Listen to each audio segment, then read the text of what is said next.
But DDR5? This isn't a walk. This is a sprint, a quantum leap that is redefining what's possible inside our cases. It arrives promising the trifecta of computing desire: higher speed, truly massive capacity, and startlingly lower power consumption. It's the next generation memory standard, and it is here to change the game. But the central billion-dollar question that has plagued the PC community since its release remains: what, tangibly, does DDR5 bring to the table compared to our venerable yet aging DDR4 standard?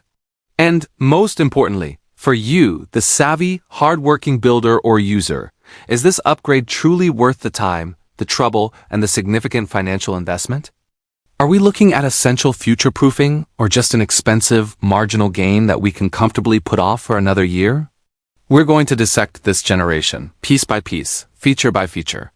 We're going to look at the raw speed, the capacity ceiling, the physics of power efficiency, and the critical hurdles of compatibility. By the end of this journey, you'll know exactly where you stand on the DDR5 timeline, and whether it's time to finally leave the stability of DDR4 behind. When we talk about RAM speed, we're talking about MHz or megahertz, which essentially measures the data transfer rate. Think of it as the bandwidth of the digital pipes connecting your CPU to your memory. The faster the pipes, the quicker the CPU can grab what it needs and get back to work. For years, DDR4 has been the benchmark of speed. We pushed it, we tweaked it, we overclocked it until it was screaming, but fundamentally, its commercial limits plateaued around that magical 5,000 megahertz mark. That's the end of the line. That's the finish line tape for DDR4. Now look at DDR5. This isn't starting where DDR4 left off. It's practically starting at DDR4's peak. DDR5 begins its life at a baseline of 4,800 megahertz, right out of the box with zero overclocking. The slowest commercial DDR5 is performing almost identically to the highest end. Most optimized DDR4 that immediately tells you this technology is architecturally superior. But the real drama isn't in the beginning. It's in the acceleration. Already today, on the consumer market, we are seeing accessible, stable kits running at 6,000 megahertz and even beyond. We're talking about an immediate 20% jump in transfer speed from the fastest DDR4. Now, let's get philosophical for a moment. This massive speed increase is crucial for one reason: modern CPUs, especially Intel's latest and AMD's AM5 series, are incredibly fast, but they are often bottlenecked by the latency of waiting for data from the RAM. DDR5's immense bandwidth opens up the engine, allowing the CPU to run closer to its theoretical maximum potential. It minimizes the time the CPU spends idling, waiting for instructions. But here is the truly stimulating part. The future potential that should spark your curiosity. DDR5 has a far higher theoretical limit than DDR4 ever did. The memory industry is already planning specifications that will reach and then rapidly exceed the 8,000 megahertz mark. And while those speeds might be a few years off for mass consumer adoption, the fact that the technology is designed with this kind of headroom means this isn't a one-year investment. It's potentially a 5 to 7 year architecture. Think about it like this. DDR4 was a 4-lane highway, fast and reliable, but with defined exits and clear limits. DDR5 is an 8-lane autobahn designed for sustained high speed, with a technological blueprint that allows for future expansion into 10 or even 12 lanes as the silicon matures. The speeds we see today are merely the first gentle taps of the accelerator. If you are a competitive gamer chasing the highest frame rates, a developer compiling huge codebases, or a creator who works with enormous, high-resolution textures, this sheer, raw speed isn't just a number. It's a measurable reduction in your workflow time, and a critical component in ensuring your cutting-edge CPU isn't hamstrung by last-generation memory. It is the beginning of a true performance revolution. Now let's pivot from speed, the performance metric everyone talks about, to capacity, the quiet revolutionary that often dictates your peace of mind. For the typical consumer, DDR4 has been a fantastic workhorse. Most of us run 16 gigabytes, maybe 32 gigabytes, and the maximum consumer sticks have generally topped out around 32 gigabytes per individual module. That's a lot of memory, enough for almost any modern game and most professional workloads. But what if you're not the typical user? What if you're running multiple virtual machines? What if you're a professional video editor working with 1-2K raw footage? What if you're a 3D artist whose scene takes up 64 gigabytes just to load? You hit a wall. To get 128 gigabytes of RAM, you needed 4 32GB sticks, which is expensive and often unstable due to the taxing nature of running 4 memory sticks at high speed. DDR5 completely re-engineers the ceiling. The memory architecture within a DDR5 module is designed for massive density right out of the gate. While the standard consumer stick still often comes in 16 gigabytes initially, 32 gigabytes modules are becoming increasingly typical and affordable. This immediately halves the number of sticks you need to hit the 64 gigabyte sweet spot, improving stability and motherboard compatibility. But the true future-proofing lies in the architecture itself. DDR5 modules are engineered to support much higher density memory chips, utilizing a new technique called die stacking. This means manufacturers can literally stack more memory chips inside the same physical module, creating monumental density. This capability unlocks a theoretical future path where single stick capacities could reach 128 gigabytes, maybe even beyond. While those aren't available on the consumer market, yet the fact that the technology supports it means that the maximum RAM capacity for a standard desktop motherboard could become truly massive, potentially pushing total system RAM into the territory of 256 gigabytes or even 512 gigabytes in high-end workstations. Now, I hear you. Who needs 512 gigabytes of RAM? And the answer is, maybe not you today. But you are a content creator running 3 different Adobe applications simultaneously. You are the architect who needs to render a complex scene while still taking video calls.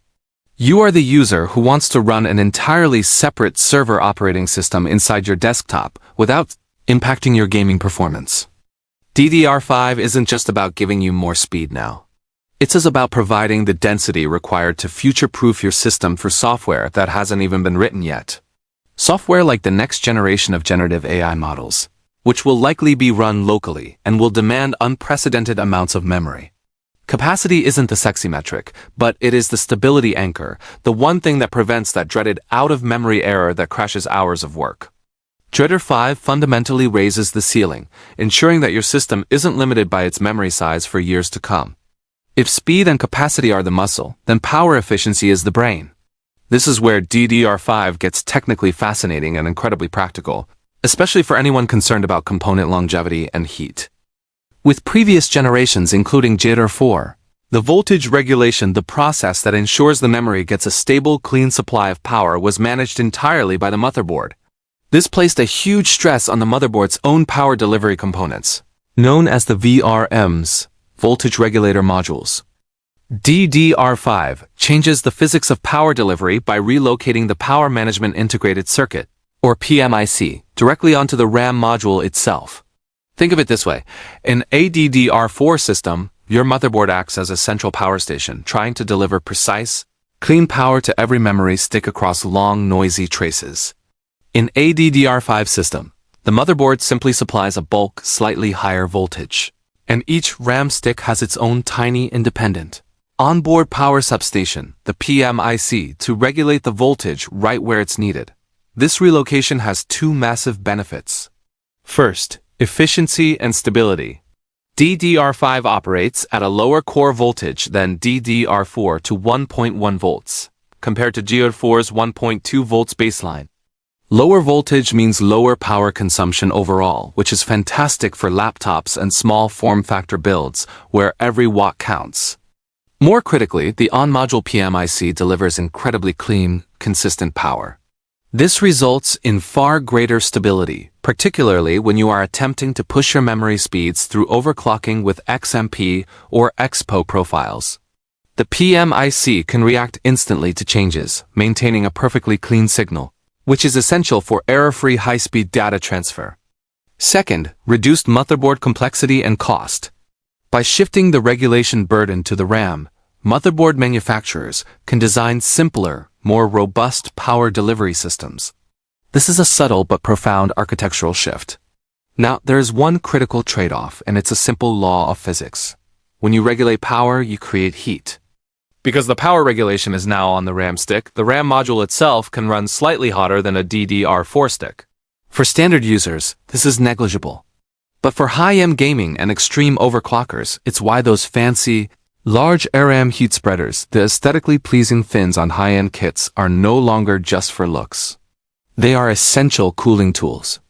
So, while DDR5 reduces power consumption and voltage compared to its predecessor, it centralizes the heat generation. This means if you are investing in top-tier DDR5, you must ensure your case airflow and potentially your cooler are adequate to handle the slightly higher temperatures emanating from the sticks themselves. It's a design trade-off that is absolutely worth it, giving us greater power, efficiency, and unprecedented overclocking stability in exchange for a little extra focus on cooling. We've talked speed, capacity, and power. Now let us talk integrity, the hidden feature inside DDR5 that provides a safety net for every single operation your computer performs. This is Integrated Error Correcting Code, or ECC.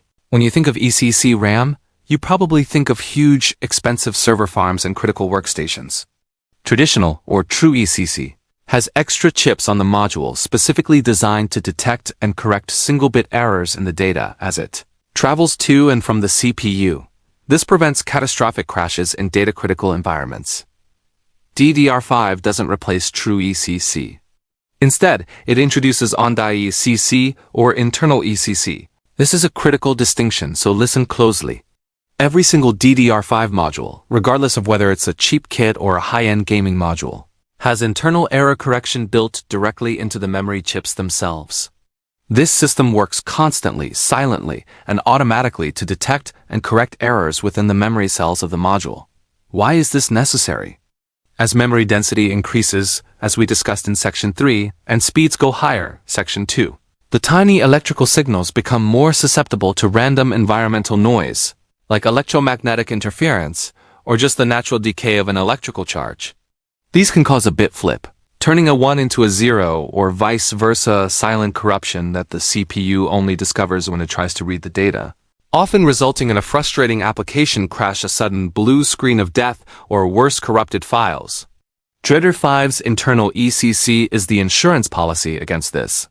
It acts as a continuous, micro-level spell checker. It corrects these tiny internal memory cell corruptions before the data is even sent to the CPU. What does this mean for you, the user? It means greater reliability and stability in your daily computing. While your desktop system might still crash if there's a huge software conflict, you are far less likely to experience those annoying, inexplicable, random glitches that seem to have no cause. This integrated stability is paramount for users pushing the limits of speed, as it ensures that the high-frequency signals remain pristine and error-free. So, to be crystal clear, DDR5's integrated ECC does not provide the same level of server-grade protection as full external ECC memory. It won't save you from a catastrophic system bus error. But by catching 99% of the micro-level memory cell errors, it dramatically boosts the overall robustness and reliability of your consumer PC. It tests a foundational upgrade in data integrity that ensures your massive speed gains don't come at the cost of stability. It's the kind of invisible technology that just works. And you'll only notice it when you realize you haven't had a random memory-related crash in months. We've established that DDR5 is faster, denser, more stable, and more efficient. It's the clear technological champion. But now we have to talk about the cold, hard, physical reality of upgrading. This is where the hype train slams on the brakes. The primary, non-negotiable challenge is a physical one. DDR5 memory sticks cannot and will not fit into a DDR4 slot, and vice versa. This isn't a malicious design choice. It's a necessary architectural requirement due to the change in signaling, voltage, and pin configuration. The industry has physically moved the keying notch on the stick. Trying to force a DDR5 stick into a DDR4 motherboard slot is akin to trying to plug an HDMI cable into a USB port. It simply will not work, and you will damage components if you try. This physical incompatibility means that transitioning to DDR5 requires more than just buying new RAM. It necessitates an entirely new motherboard. This is the foundation of the upgrade cost. But the challenge doesn't end with the motherboard. We also have to contend with CPU compatibility constraints, and this is where the market gets fragmented and confusing. Here is the current landscape. AMD AM4. The venerable and beloved AM4 platform, which powered all Ryzen processors up through the 5000 series. is permanently limited to DDR4. If you own a Ryzen 5 800X or older, an upgrade to DDR5 means replacing your CPU and your motherboard. AMD AM5. The current generation of AMD Ryzen processors 7000 series and beyond demands DDR5 exclusively. There are no motherboards for AM5 that use DDR4. This is a clean break, forcing users onto the new standard. Intel. This is the confusing middle ground. Intel is 12th and 13th generation core processors. The bottom line is that DDR5 is not a component upgrade. It is a platform upgrade. You must check the 3 pillars of compatibility before moving forward. CPU. Does your CPU's memory controller support DDR5? Motherboard. Does your motherboard have the physical DDR5 slots? RAM. Do the RAM sticks match the slots? If you are using an older platform, say an Intel 11th Gen or a Ryzen 5000 series, the upgrade hurdle is a triple threat: RAM, motherboard, and CPU. That's a significant financial commitment and the greatest obstacle to mass DDR5 adoption. You must understand this limitation before you let the shiny promise of speed tempt you. Now we enter the realm of the spreadsheet, the cold, hard truth of cost. Because in the end, every single piece of technology comes down to a cost-benefit analysis. Today, there is an undeniable truth. DDR4 remains significantly cheaper than its DDR5 equivalent. For example, entry-level 32GB kit of DDR4 RAM is still substantially less expensive than a comparable 32GB kit of DDR5 running at its baseline speed. And if you are still working with an older platform, the cost of DDR5 is amplified by the necessary motherboard and CPU upgrade we just discussed. For the budget-conscious builder, or for someone who primarily uses their PC for office work, light gaming, or general media consumption, DDR4 is not only sufficient but the clear financial winner. It's a mature, stable, and highly optimized technology. The performance benefits of DDR5 at baseline simply do not justify the platform cost for most casual use cases. However, we must weigh this immediate cost against the concept of total cost of ownership, TCO, and future-proofing. Choosing DDR4 today might save you $100, but it locks you into a depreciating technology. RAM prices, particularly at the beginning of a generational shift, follow a predictable curve. DDR5 is expensive now, but its price is rapidly falling as manufacturing yields improve and volume increases. Conversely, as DDR5 becomes the dominant standard, DDR4 production will slow, and its higher-end kits may eventually become expensive due to scarcity. The true cost of choosing DDR4 today is the expensive upgrade you'll be forced to make down the road. If you buy a new DDR4 motherboard today, in 2 or 3 years when the next generation of games and applications demand the speed and capacity of DDR5, you will be forced to discard the entire platform, the motherboard, the CPU, and the RAM, and upgrade all 3. That is an extremely expensive do-over. If you adopt DDR5 now, you front-load the cost. You pay the premium for the new motherboard and CPU, but you gain a critical 3 to 5 year window of longevity. You ensure longer-term support and guaranteed compatibility with the next wave of CPUs that will undoubtedly fully leverage DDR5's immense potential. For modern gaming, especially in high refresh rate scenarios, and for evolving software like demanding video rendering suites and the next generation of physics engines, like Unreal Engine 5, DDR5 offers tangible benefits today.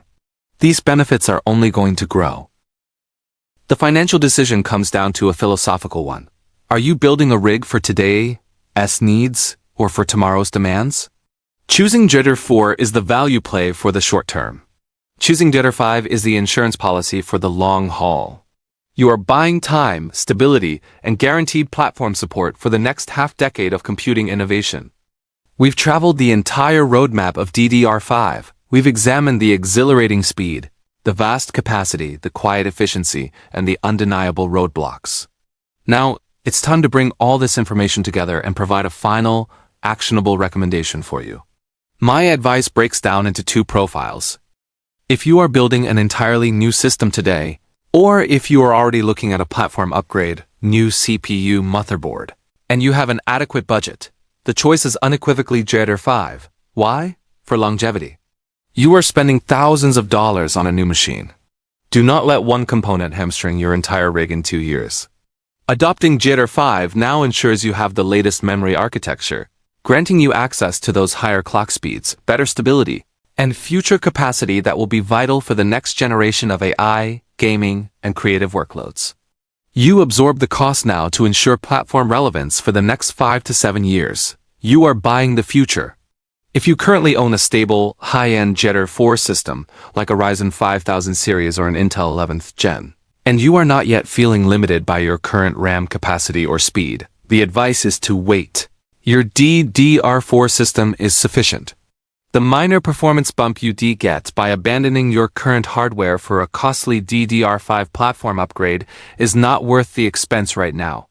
Wait for one of three things to happen. Wait for DDR5 prices to drop further. Wait for the next CPU generation to release, which will offer a cleaner break in performance. Or wait until your current RAM simply runs out of capacity. You can afford to be patient and let the technology mature while saving your money. Ultimately, DDR5 is not just an incremental step. It is the definitive foundation for the future of computing. It will shape future software requirements, forcing developers to utilize that vast, clean bandwidth and density. In 5 years, what we see as a high-end DDR5 rig will simply be the new entry point. So as you make your choice, remember the speed, the capacity, the stability, and the ultimate cost of delaying the inevitable. Thank you so much for joining me on this deep dive today. Wishing you all the very best of health and happiness.